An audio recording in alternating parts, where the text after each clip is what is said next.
It's getting worse than you think. The looming threat of a second American Civil War is legitimate, and pastors may play a surprisingly pivotal role in the battle for America's future.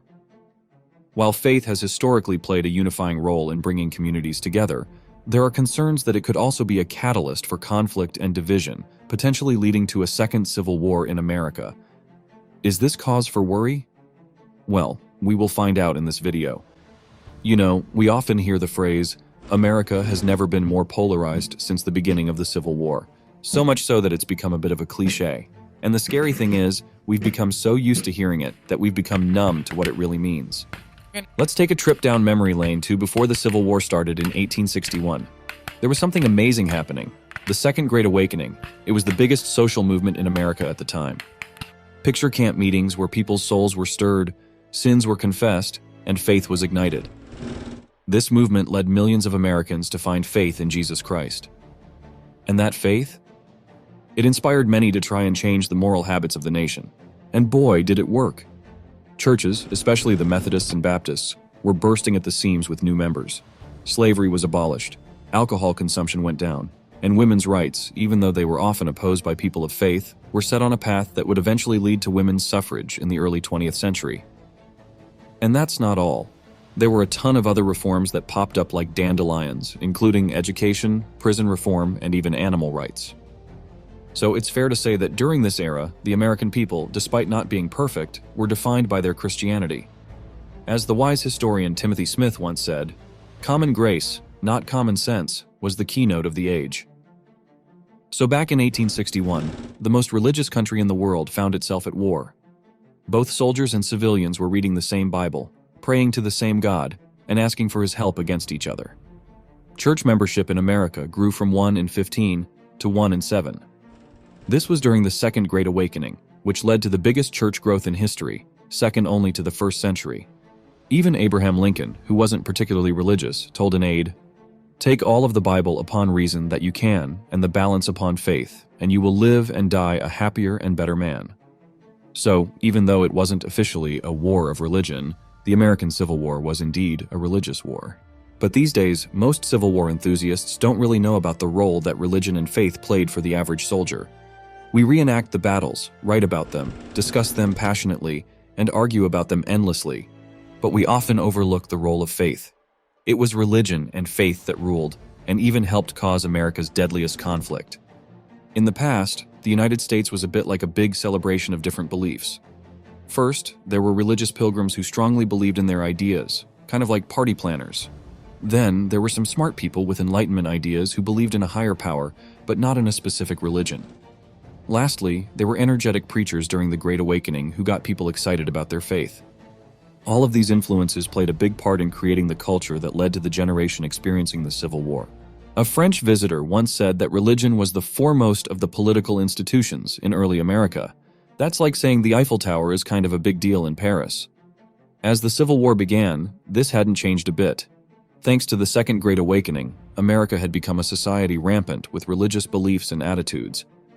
No group in the antebellum period had the power to influence the crowd like the American clergy did. They had the ability to regularly influence large numbers of people, making them a formidable force in shaping public opinion and attitudes. As George Marsden put it, an American history without its religious history is like Moby Dick without the whale. America's first moral encounter was the slavery issue. A moral great paradox lay at the roots of America's founding, the development of both race-based slavery and ideals of liberty and freedom for all at the same time. Fast forward to 1787, the founders decided to put the slavery issue on the back burner, like a controversial script change, just so they could get the 13 colonies to sign the Constitution. It's like agreeing to disagree, but on a national scale. But, like any good movie, the unresolved issue comes back to haunt them. In just 50 years, this great paradox led to a huge moral impasse, causing divisions as wide as the Grand Canyon. Ultimately, everything fell apart, and as for the resolution, a horrible price had to be paid. The death of 623,000 Union and Confederate soldiers, the bitter fruit of America's tree of liberty. It was a tragic ending where the heroes paid the ultimate price, all because of that one unresolved moral issue from the first act. They even claimed that the Bible helped cause the Civil War. Post-war veterans recalled one soldier on a Richmond battlefield who died with his hand resting on these words of Psalm 23, "Thy rod and staff, they comfort me." In 1861, the Bible was America's most read and valued book. Printed and imported in massive quantities during the war, soldiers on both sides read and carried the scriptures in many forms. In a predominantly Calvinist America, the Bible was truly the national book par excellence, and yet in the 1840s it became the cause of a deadly moral and theological crisis. The central issue was this: how literally should believers interpret the words of the Bible? Specifically, how should passages about slavery be understood? The Bible's discussions on slavery, and the varied interpretations by scholars and clergy in the North and South, sparked a profound theological controversy in a highly religious America. Notably, during the country's most challenging period, the Bible failed to offer clear guidance and, instead, contributed to further divisions within the United States. It's worth noting that the United States is likely not heading towards a sequel of the nation-shaking conflict that claimed the lives of over 620,000 Americans between 1861 and 1865. Fortunately, the majority of American citizens have no inclination to provoke open warfare between the federal government and militant separatists. But just because America isn't currently standing at the precipice of a second civil war doesn't mean it won't, or that the groundwork for a future conflict isn't being laid right now. Now fast forward to today's political climate. Members of all faiths are having to balance their religious beliefs with their political views, and it's no easy task. Mixing politics and religion can be beneficial for some, such as Sen. Mitt Romney, who said prayer had a major role in his decision to vote in favor of impeaching President Donald Trump. But it can also have darker consequences like increased secularization and the demonization of those of one's faith with opposing viewpoints, something President Dallin H. Oaks said has spilled over into church meetings. The dance between politics and religion in the United States is as old as the country itself. The founding documents of the U.S. clearly state the separation of church and state, but the philosophical implications of that are still a hot topic. Where do we draw the line? Is it somewhere between a school classroom and a prayer to the divine? Or is it closer to the phrase, "one nation under God"? Americans themselves can't seem to agree. A 2019 survey by the Pew Research Center found that while 63% of U.S. adults think religious groups should stay out of politics, over half also see religion as a positive force in society. In today's America, the political scene is highly polarized. Issues like abortion, LGBTQ rights, immigration, and gun control often split the population along religious lines. Conservative religious groups usually side with the Republican Party, while progressive believers tend to back the Democratic Party. This mix of faith and political ideologies has created a charged atmosphere where disagreements on social issues are seen as moral battles between right and wrong. Analysts, having weighed in on this issue, have suggested there could be some sort of balance if most Americans stop going to church. Let's look into it. So, what happens when Americans stop going to church? Well, a lot of Americans are no longer Christians.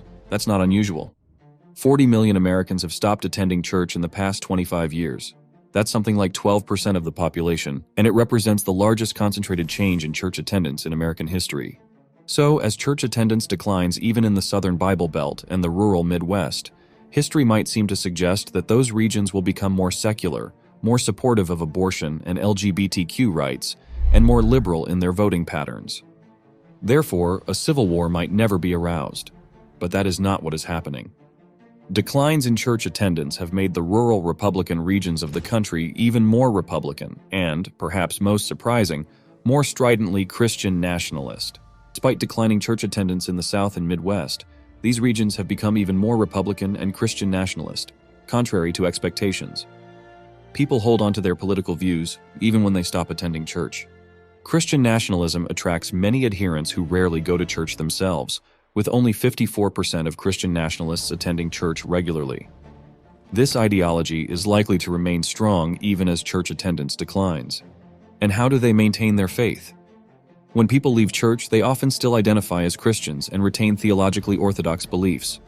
Without a church community, the nation's political system becomes their church, resulting in polarization and the application of their values in the political sphere with evangelical zeal.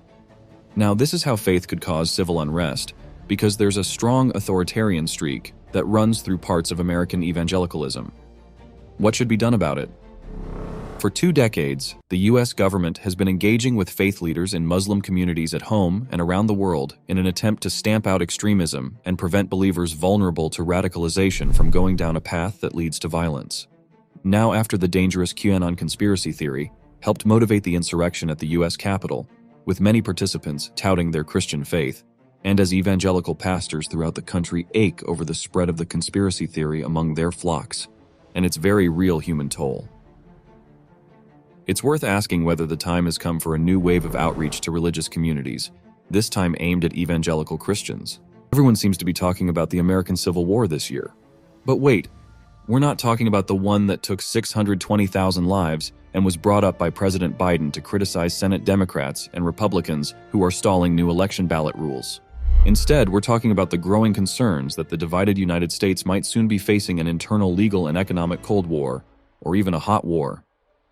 Ron Elving from National Public Radio has noted that the idea of another American Civil War, which seemed far-fetched not too long ago, has now not only become mainstream, but seems to be everywhere. He's pointed out some worrying polls that show a nation divided, and the fact that there are 434 million firearms in civilian hands. A Times op-ed by former National Security Council staffers Jonathan Stevenson and Stephen Simon paints a grim picture, suggesting the worst-case scenario where the United States as we know it could come apart at the seams with insurrection, secession, insurgency, and civil war. There are also new books out this January that delve into this topic. The Next Civil War, Dispatches from the American Future by novelist Stephen Marchi, predicts almost certain doom, while How Civil Wars Start and How to Stop Them by Barbara Walter of the University of California offers a slightly more optimistic view. And it's interesting to note that Tom McTague from The Atlantic has just published How Britain Falls Apart. Coincidence? Who knows? One typical forecaster is all the more interesting because he's Canadian. Thomas Homer Dixon of Royal Roads University issued a New Year's Eve alarm in the influential Globe and Mail. He believes that as soon as 2025, American democracy could collapse, causing extreme domestic political instability, including widespread civil violence. By 2030, if not sooner, the country could be governed by a right-wing dictatorship. Outlandish? Perhaps, but these earnest utterances from the cultural elite obviously invite journalists' big think assessment. The guy reminds media that religion is always central to what occurs in culture and suggests ideas to run past good nonpartisan sources. After all, that Jesus Land cartoon and variations on it has been around for a decade or two. You know, it's interesting how religious movements often give us a sneak peek into future social and political events. Take the American Civil War, for instance. The whole thing was foreshadowed by William Lloyd Garrison's groundbreaking abolitionist speech in 1829 at Boston's Park Street Church. Not long after, Charles Finney and other evangelists were all over the cause. Fast forward to 1852, and Harriet Beecher Stowe, who was the daughter of a well-known pastor, stirred up Christian emotions with her book, Uncle Tom's Cabin. And this was all before the Confederate secession. The issue of slavery was so divisive that it led to Southerners walking out of the Methodist Episcopal Church in 1844 and the Southern Baptist Convention parting ways with Northern Baptists in 1845. Now, it's hard to find a direct comparison to what's happening today, and just to keep things simple, let's leave U.S. Catholicism out of this discussion for now. But it does make you wonder, doesn't it? Are Protestants more divided now than they've ever been before? Today's contest between mainline and evangelical believers is broader than the fundamentalist modernist rancor of old. Meanwhile, evangelicalism is rattled internally over sexual scandals, women's role, race relations, and grassroots Trumpism. Many African American Protestants remain alienated from white evangelicals who share their beliefs. Then this, a great American religious depression began around 2000 with simultaneous societal polarization. Is this coincidence or cause and effect? Do observers think previously thriving religions contributed to a sense of American calm, cohesion, well-being, and stability? Homer Dixon figures lower church involvement plus the relative decline of the white Christian population lets right-wing ideologues inflame fears that traditional U.S. culture is being erased and whites are being replaced. New York Times columnist Ross Douthat, a conservative Catholic, says, with organized Christianity's decline, the country became polarized in metaphysics as well as politics the past 20 or 40 years.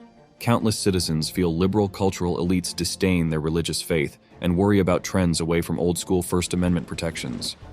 Is this whole discussion overblown by those Chris Steyerwalt of thedispatch.com calls democracy is dead alarmists?